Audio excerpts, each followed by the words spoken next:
Thanks for joining us again. Good afternoon, Senator. Yeah. Good afternoon, Regina. Good afternoon. Good afternoon, Hi, sir. Ami. Good afternoon. Nandito rin si Senator Edu. Si Secretary Senator Llamas. Edu. Yeah, Senator Edu. The famous Senator Edu. Oo. Ano ba? Okay, Senator, let me start. First off, I guess I just wanted your reaction to former Secretary Babe Singson resigning from the ICI, and also yung bill that's pending in both Senate and the lower chamber to give the ICI more powers. It has stalled, no?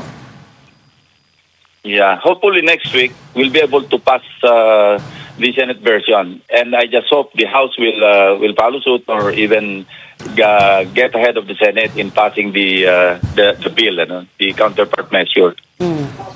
Wala naman opposition sa House, sa Senate, sir. Wala naman Wala, lahat kami fully supportive ng pagtayo ng Independent People's Commission. Kasi kailangan talaga wala silang poder. Tapos yun nga, wala masyadong personality nga. So it's about time na ma-institutionalize natin at least for a certain period of time na meron silang immunity.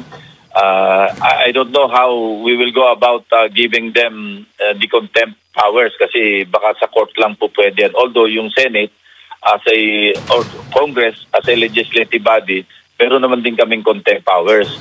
Kasi what good is a subpoena power kung wala ka namang contempt powers? Although, just like the CIDG and the NBI, pag may subpoena powers, pwede naman silang pumunta sa court para humingi ng indirect contempt against those persons who will ignore the subpoena. Senator, ano yung statement ni Ombudsman Boying Remulla na in 1 to 2 months daw ay pwede nang sarhan yung ICI, no? Parang medyo confusing dahil merong mga bills na nakasampa to strengthen the ICI, may mga nag-resign sa ICI, tapos parang hindi pa kalalabas pa lang ng budget at may nakasalang na mga bills tapos ikuha na siya, isasara na? What was that about? Maybe he was referring dun sa ICI as an ad interim or ad hoc. Kasi pagka na-enact na in tulo at na-form na yung Independent People's Commission, creation na ng batasyon, hindi naman pwedeng basta-basta isara yun.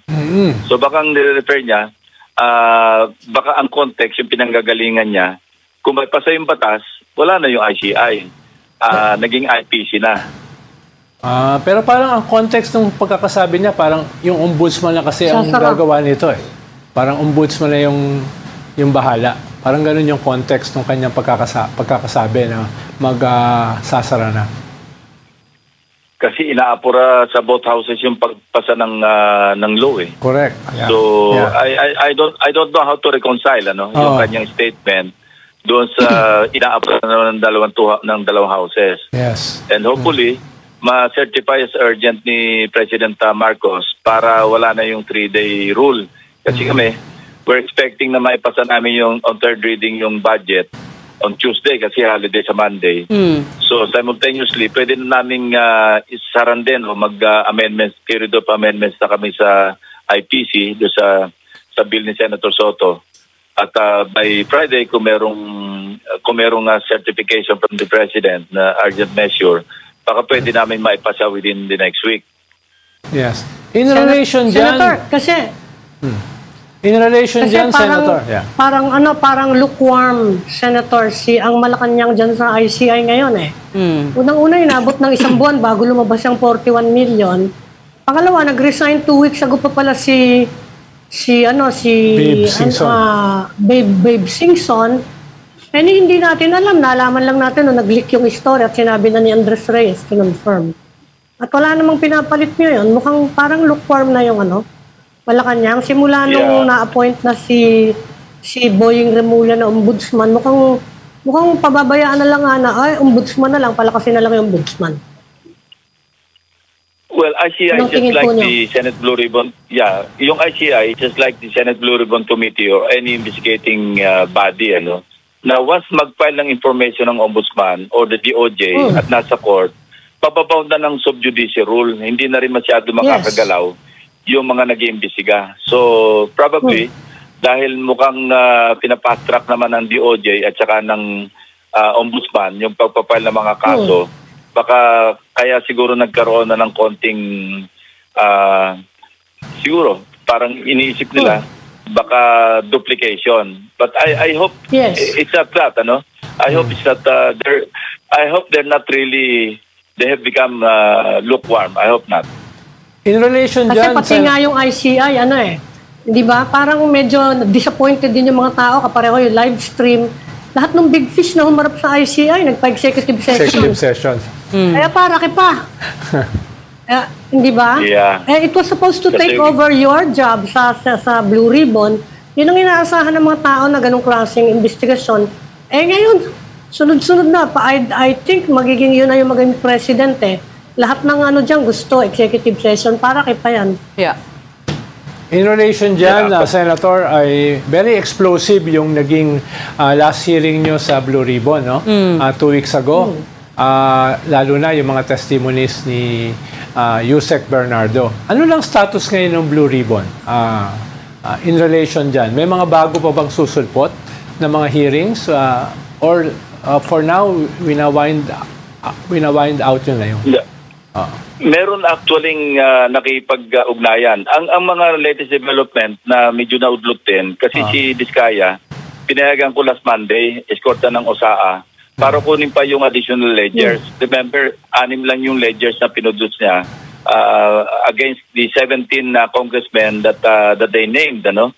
So, ang usapan namin, dadalhin niya lahat yung kumpleto yung ledgers. Noong ineskortan siya maghapon, wala naman silang naiiwi, wala nakuha. Kasi parang na-restrain yata sila ng court na parang may closure or something, closure order. Now, another one is yung driver ni Yusek Bernardo. Ang tagal niya nang hinahanap yun, pinapahanap ko sa kanya kasi yun yung kanyang nautusan pag nagdi-deliver para mag-corroborate. Nalocate na niya.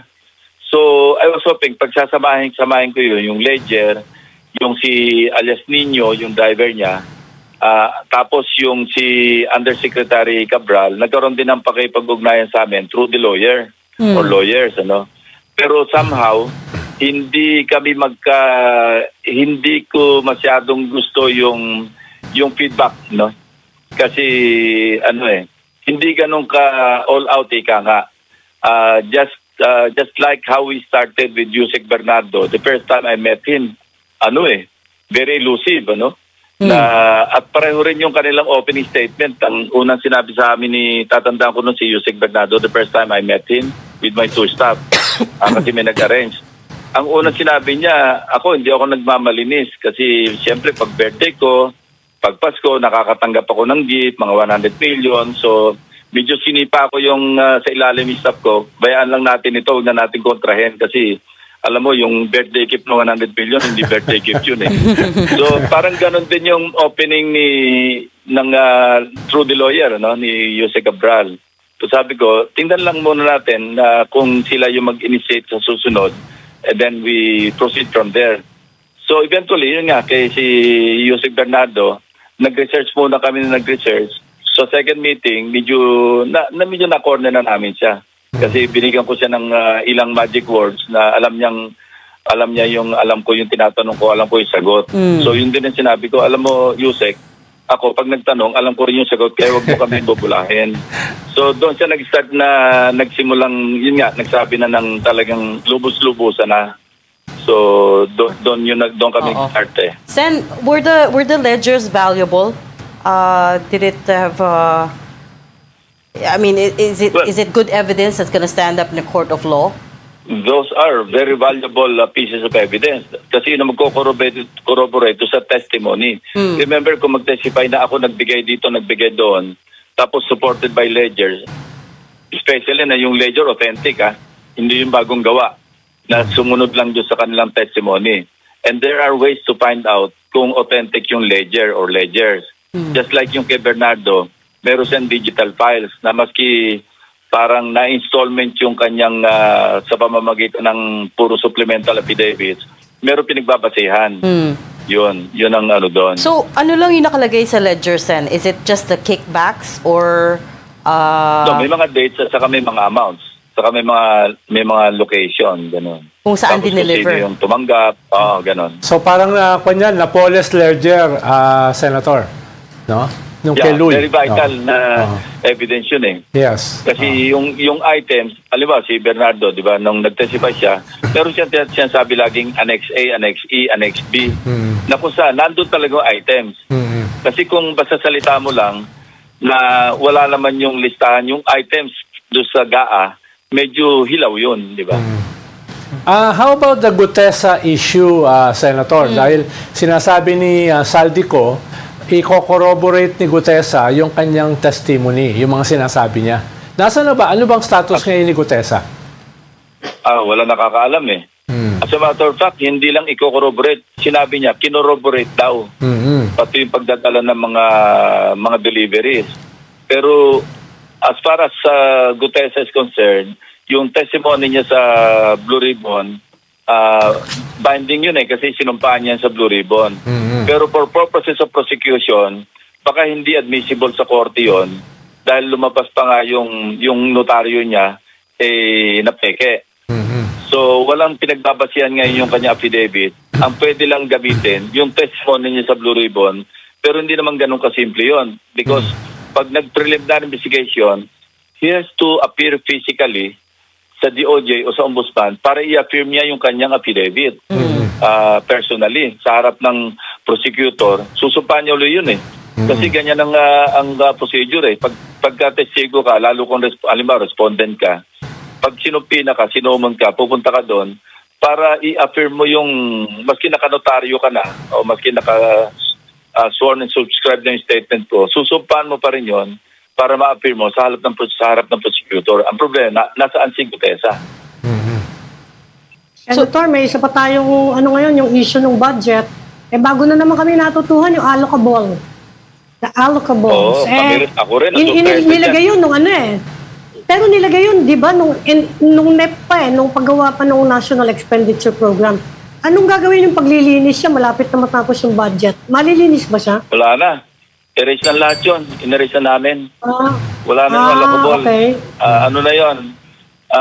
Wala na sa isa yun. Nabura na lahat yun sa Senate version. How much did you erase? Yung unprogrammed appropriations, may matitira pa ba? Unprogrammed? Ang naiwan lang sa unprogrammed, 3 items lang. Yung foreign assisted, talaga naman nasa unprogrammed yun. Tapos yung AFP modernization, tapos yung GOP do sa foreign assisted, yung sa government Wait, how much? 3 lang. Inalis namin lahat yun ng program na may mga sagip, may mga VIP, inalis namin lahat yun. Yung natanggal sa allocable, Senator, how much was that in total? Malaki-laki yun kasi mahaba yung roll call eh. Mahaba listahan. Pero wala na yung burado na lahat yun. Kasi ang allocable, ito yung baliktad eh. Nauna yung amount na allocable, binibigay sa mga legislators, saka palang hahanapan ng items. Hindi ba pagka maggagawa ka ng project, yung item muna, magpe-prepare ka ng program of work, lahat, saka mo popondohan kasi i-base mo yung funding doon sa item. Ito baliktad, meron ng pondo, saka palang hindi pa yon ang pinakamasama. Sa NEP pa lang, nakapagpasok siya ng nag-allocable, nahanapan ng items, nasama sa listahan ng DPWH, 10% agad na binibigay ng kontraktor. So, saka naman nakakita ng nasa National Expenditure Program, wala pang katiyakan na masasama sa GAA. May advance na yung kontraktor. Ibig sabihin, pati yung bidding, at sa airless net, rig na. Alam na kung sino man nanalo. Magbabaycam kayo, papayag kaya yung house? Tinanggal yung mga allocables. Siyempre, karamihan sa kanila may ganyan, I'm sure. Yeah, may mga konting usapin. Actually, nung nag-focus kami, alam mo, nagkaroon kami ng problema eh. Merong snag nung bago kami magpasa on third reading. Kasi meron kami mga naririnig na, not necessarily from the House, pero meron ding mga demand from the counterpart sa lower house Merong sa grupo namin, merong may ng napakalaki sa kanilang mga individual amendments. May usapan na nga kami na, teka muna, hinahinan na tayo. Reset nga usapan natin dito eh. Sino yun? Papasok na naman tayong pagkalalaki. I want to mention Sino daw? Initials daw, Sen, initials. Joke lang, pero alam mo, pag nagbubulungan nga kami ni na Tito Sen, kami ni na Senator Biggs, pag kami lang yung sa leadership, ano ba naman ito? Nasa reform mode na nga tayo. Tapos meron pa rin ganyan. Parang parinig na kung ano meron sa house, dapat meron din tayo. Hindi naman magandang pakinggan yun. Kasi pagka pinayagan naman yun, nasayang naman lang yun lahat yung effort ni Senator Gatchalian kasi nakita naman yung effort niya. Napakatsaga niya, very patient. Wala na ako nakita ang pinakamatsaga na in-interpellate kundi siya. Na alam niya na irrelevant yung mga tanong pero sagot pa rin siya ng sagot. Napakatsaga. So ang nag-uusapan namin, ang sinuggest ko noon sa aming chat group, at least sa majority, ipaubayan na natin kay Senator Win. Kung i-accept niya, i-reject niya, let's support him by way of voting if it comes to that. Kasi halimbawa, inobjectan mo yung isang proposed amendment, siyempre, kung halimbawang ilalagay sa boto, kaya nangailangan kami ng quorum noong pagpasa ng second reading. Yun sana. Pero mabuti na rin, hindi na kami umabot sa ganun. Sen, speaking of reforms, this is gonna be the first live stream by cam. Tuloy na yun? Yes, tuloy yun. Tuloy. Okay. Talagang we'll see to it na hanggang kahuli-huli ang patak ng dugo ng budget. Talagang transparent. Ginawa na namin Ngayon lang nangyari yung sa floor namin, yung mga hindi nag-introduce ng kanilang amendments at nagsubmit lang in writing. Binasa lahat ni Senator Gatchalian Siya na yung nagbasa bilang sponsor. Ito yung mga amendments ng mga individual amendments. 11 yung senador na binasa niya yung amendments So nandun naka-record lahat yun. Hindi pwedeng ilihim na hindi akin yan. Wala na yung turo-turo na kung sino nag-amend, kung sino nag-insert. So ito talaga yung pinaka-transparent. Sa tagal ko sa Senado, nakakatuwa, talaga nakakatuwa. Ito yung matagal ko nang hinahangad noon pa. Kasi ako, maski noong hindi pa ganyan, pinopost ko sa website ko lahat yung amendments ko Congratulations, Sen. Pero Sen, kayo natutuwa. Sino yung mga hindi natutuwa? Medyo marami rin ba? O kaya mga ilan na lang, mga ilan. Ilan yung nag-a-apila? Kahit wag na yung pangalan, yung dami na lang. Ilan yung nag-a-apila? Ang importante naman sa amin, mas maraming natutuwa. Saka at least mga kababayan natin, yung media natutuwa na alam nila kung sino nag-amend at kung ano yung in-amend. Tapos, ako nga, hindi naman sa pag-ano, ako yung naghanap po na ako kung saan ako kukuha ng pang-augment doon sa judiciary, doon sa DepEd, doon sa tertiary education, bago ako nag-amend. Kasi mahirapan talaga yung chairman. Ito yung daing kasi ni Senator Sherwin, di ba? Noong nagdidebate kami doon sa joint resolution, concurrent resolution, nagawin transparent. Sabi niya, paano naman to, Senping, yung mga kasama naman natin, amen lang na amen, augment, wala naman pinanggagalingan. So ako yung maghahanap ngayon, ako yung mapapahamak sa mga agencies kasi magbabawas ako sa mga ahensya. Yun ang problema ng chairman. Parang nakikita ko, parang sinasabi ng ibang senador, Kruger's back. May mga matatalas na pantaliri. Siyang region na lang, yung pinakamalakas yung apila. Siyang region. Luzon, Visayas, Mindanao. Saan yung pinakamalakas na lang yung apila? Yung region for the amendment or for allocables. Naku, mag-headline sa Philippine Star yan. Hindi naman region. Luzon, Visayas, Mindanao na lang. Ayan, para hindi masyado. Saan yung pinakamalakas? Yung nagbigay sa akin kasi ng kopya ng mga allocables ng both houses, meron siyang pakiusap kung pwedeng for my eyes only. So, sa akin na lang yun. Ito talaga si Ami, Tayo lang na dito, sir. Si Ami talaga, Tayo lang naman, Kung sinabing for your eyes only, including Amis, Ronald, and Regina, okay yun. Sayang, di kami nasama. Sir, let me come back to the investigation just very quickly. We're running out of time. Pero yung, do you have any plans to call or to summon si former E.S. Bersamin, former Secretary Amena Pangandaman, the new names that were implicated recently, Trigib Olivar, Adrian Bersamin. Si Trigib Olivar, inibito na namin siya. So ang next hearing, supina na yung matatanggap niya. Pag hindi siya sumipot, pwede namin siya i-contempt.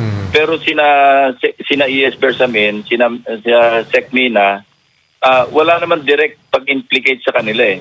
Actually, di ba sabi nga ni ES Bersamin, triple hearsay. Totoo yun. Ako naman, binanggit ko lang yun kasi as narrated by Bernardo, no? At saka naka-resign na naman sila nung isinama ko sa interpellation ko yun eh. So, yun. Ang sunod namin sigurong, maski isa simultaneous namin, ang sunod namin, kasi mayroong resolution si Senator Erwin Tulfo tungkol sa LOA. Yan, another usapin yan. Sa BIR. Baka that's another flood control project in the making, ano, yung LOA ng BIR.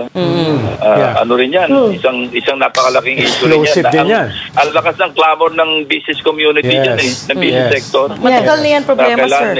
Natin eh. Explosive yan. Tentatively, nagpa-schedule ako ng Thursday but we're awaiting submission of some documents. Meron kaming hinahanap ng mga dokumento eh. Tapos yung mga possible na resource persons or even whistleblowers. Pagka nabuo yun, itutuloy ko yung Thursday na hearing. Panghabol na lang, Senator, na may lumabas na balita na nag-send ng note si Boying Remulla, Ombudsman Remulla, kay Senate President Tito Soto na huwag bigyan ng travel authority si Jinggoy Estrada. May update ba kayo dyan? Napag-usapan namin ni Tito Senyan na kahit halimbawang magkaroon ng order yung court kasi meron siyang may petition siya sa court eh. Yes. Napayagan siya mag-travel. Even assuming na bigyan siya ng authority ng court to travel, may problema pang isa. Kasi yung ombudsman, sinabi na ni Ombudsman na Boying na meron sa kanilang rules, no, or sa ombudsman law na pagka undergoing investigation, pwede lang i-restrain yung travel, yung movement ng tao. So, the Senate, through the Senate President, they have to contend with the Ombudsman. Yes. Even with the authority granted by the Sandigan Bayan. So, that's another issue that the Senate President has to contend with. Okay. And then, speaking of your colleagues in the Senate, do you have any news? May balita po ba kayo kay Senator De La Rosa? Bato. Nasaan na siya? ang huli namin sa chat group kasi nag-ano siya, sabi niya, yung nag-joke siya sa inyo. May apprehension daw siya na pa-appearin si Saldico na mag-zoom kasi raw baka mag-propaganda, hindi naman namin ma-hold accountable. Tapos on the side, sabi ko, kumusta ka na ba? Ang sagot niya lang sa akin, eto sir, basta i-break yung record mo sa pagtatago. Oo nga eh. Tapos meron siyang, doon kami natapos. Sabi ko lang, sige, ingat ka na lang. So you haven't heard from him since? So may communication si Bato sa inyo, sa isang Viber group? Sa chat group, oo. Ibig sabihin, kayang i-triangulate yung kanyang location through his cellphone. Ginagawa na nila yan eh. Hindi naman na dapat turuan yung mga intelligence natin. Oo nga. Kala mo, ikaw lang magaling sa intelligence eh. Okay, we'll leave that there. Thank you so much for talking to us today, Senate President. Salamat, Senator. And Blue Ribbon Thank you, Senator. Last kwentuhan natin. Oo nga eh. Senator Ping Lacson. Next time in studio